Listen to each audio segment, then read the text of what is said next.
tried to do it with sex. Yeah. So would it be fair? How'd you meet your wife?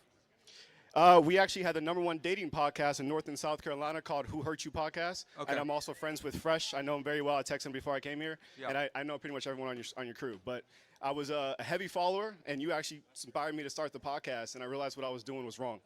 Yeah. So would it be fair to say that when you went through that experience, you were able to identify characteristics that you probably found as unredeemable and you probably wouldn't want to commit to, right? In what way? Well, when you were seeing these women, right, you probably started seeing patterns in how they behave, how they speak, or whatever. Maybe they're not qualified to be a wife. Because the thing is, right?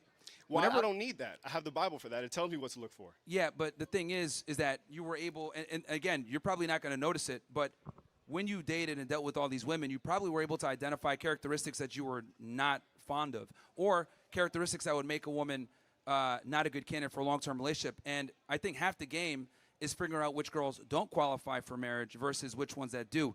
And clearly you learned a skill set on how to become attractive and get women, and then you're able to identify the things that you like versus the things that you don't like, and that only comes a lot of times with experience. Now, look, if a guy can go ahead and, find a woman as a virgin and be attractive and be able to understand how to navigate that, that's great in modern times. But the reality